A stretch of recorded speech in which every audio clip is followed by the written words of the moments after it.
সংক্রান্তি। গট্টু চিংকি একসাথে সোসাইটির পার্কে খেলছিল। আর খেলতে খেলতে কখন রাত হয়ে আসে ওরা জানেও না।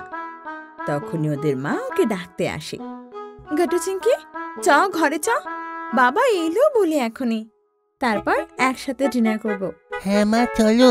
তো গট্টু চিংকি একসাথে ঘরে যেতে লাগে, কিন্তু তখনই দেখে যে একটা বড় ট্রাক সোসাইটিতে আসে আর সেক্রেটারি কাকু এসে তার থেকে জিনিস বের করে। গট্টু চিংকি মায়ের সাথে ট্রাকের কাছে যায় আর সেক্রেটারি কাকুকে জিজ্ঞেস করে, কাকু এটা কি গো? আরে বাচ্চারা ভুলে গেলে কালকে মকর সংক্রান্তি, এইসব তো তার প্রস্তুতির জন্য ডাকা। আরে হ্যাঁ, কাল তো মকর সংক্রান্তি, মানে কাইট ছুড়ানোর দিন। ইয়ে! আর কাকু এটা তো কত বড়, এতে কি আছে গো? মা, কালকে সকালে সোসাইটির টেরেসে ডেকোরেশন হবে, তাই এতে ডেকোরেশনের জিনিস, তার সঙ্গে সঙ্গে প্রত্যেকটা সোসাইটির লোকের জন্য কাইট আর মাঞ্ঝা আছে। এটা শুনে গট্টু চিংকি খুব এক্সাইটেড হয়ে যায়। তখনই বাবাও অফিস থেকে ফেরে আর সবাইকে সোসাইটিতে দেখে বলে, আরে আজকে আমাকে বাদ দিয়ে সোসাইটি মিটিং হচ্ছে নাকি? না বাবা, আমরা শুধু মকরের জিনিস দেখতে এসেছিলাম। হ্যাঁ তো, ঘুড়ি ওড়াতে আর কাটতে খুবই মজা। বুঝলাম।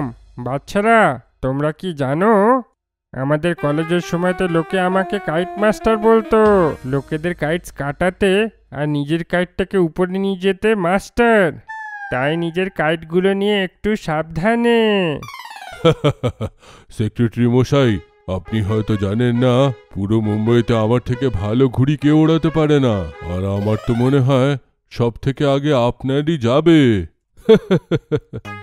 বাবার এই কথা সেক্রেটারি কাকুর খুব একটা ভালো লাগে না, তাই দুজনের মধ্যে কথা কাটাকাটি হয় যে কে কার ঘুড়ি আগে কাটবে। তখনই গট্টুর মাথায় আইডিয়া আসে, বাবা, আঙ্কেল, আপনারা ঝগড়া করবেন না, আমার কাছে আইডিয়া আছে। তোমরা দুটো টিম বানিয়ে নাও, আর যেই টিমের কাইট সব থেকে আগে কাটবে আর যেই টিম মেম্বারের টিম শেষ অবধি আকাশে উড়তে থাকে, ওই টিমটাই জিতবে। কেমন লাগলো আমার প্ল্যান? ওয়াও গট্টু, দারুণ প্ল্যান বলেছিস। আমি কিন্তু বাবার টিমে থাকবো। হ্যাঁ, আর আমি সেক্রেটারি আঙ্কেলের টিমে। তোমরা তো খুব ভালো আইডিয়া দিলে বাচ্চারা। ওই কাইট কম্পিটিশনের জন্য আমি এক্সাইটেড। এটা বলে আঙ্কেল আবার সোসাইটির কাজে লেগে যায় আর গট্টু চিংকি মা বাবার সাথে ঘরে চলে যায়। পরের দিন মকর সংক্রান্তি ছিল, তাই সকাল সকাল গট্টু চিংকি ছাদ সাজাতে লেগে যায় আর কিছুক্ষণের মধ্যেই সোসাইটির সবাই ছাদে চলে আসে। বাচ্চারা, সবার মনে আছে তো আমাদের সকলের সেই ঘুড়ি ওড়ানো, আর জেতারও আছে। হ্যাঁ আঙ্কেল, আর জেতার জন্য আমি ভালো স্ট্র্যাটেজিও বানিয়েছি। কি স্ট্র্যাটেজি? ওয়াও গট্টু, তুমি তো খুবই স্মার্ট। আসলে এই স্ট্র্যাটেজিটা কি? কাকু, সব থেকে আগে তুমি ঘুড়িটা উড়িও, বাবার ঘুড়িটাকে ঘিরে দিয়ে তাকে কেটে দিও। সব থেকে আগে বাবা গেমস থেকে আউট হবে, তাহলে শুধু চিংকি থাকবে।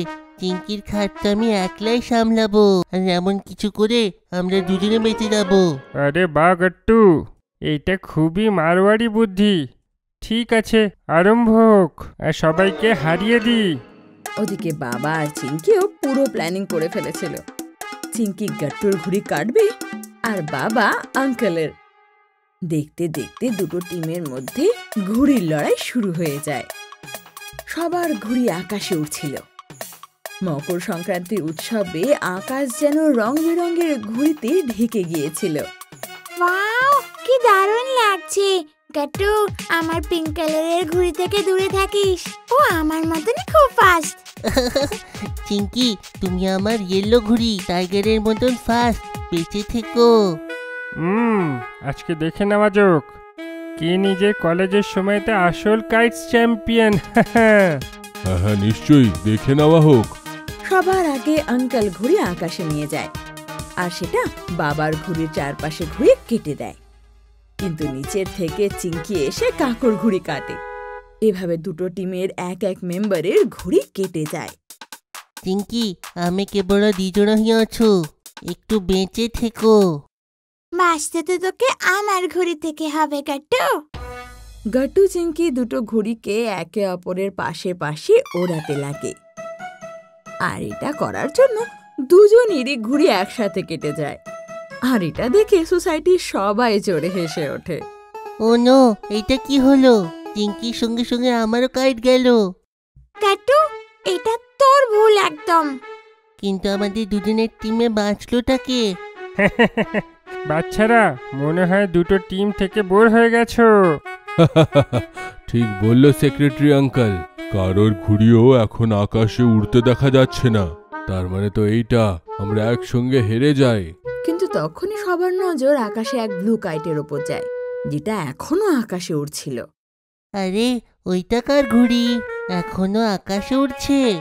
তখনই ওরা পেছনে ঘুরে তাকায় আর অবাক হয়ে যায়। আসলে মা সেই ঘুড়ি ওড়াচ্ছিল, আর ওর ঘুড়ি এখনো কেউ কাটতে পারেনি। সোনারা, এই ঘড়িটা আসলে আমার, আর এখনো পর্যন্ত কেউ কাটতে পারেনি। দেখ আমার ঘড়ি কি করে আকাশে উড়ে বেড়াচ্ছে। একদম ঠিক বলেছ মা, তুমি আজকের উইনার। কিন্তু এটা হলো কি করে? মায়ের ঘুড়ি আমাদের চোখের সামনে থেকে বেঁচে গেল কি করে? তোমার মা কাউকে কাটার জন্য ঘুড়ি ওড়াচ্ছিল না, বরং এনজয় করার জন্য ওড়াচ্ছিল। কাকুর কথা শুনে সবাই হেসে ওঠে, আর গাট্টু চিংকিও মেনে নেয় যে কোনো গেম সামনের জনকে হারানোর জন্য নয়, নিজের খেলার জন্য আর নিজের ভালোর জন্য খেলা উচিত।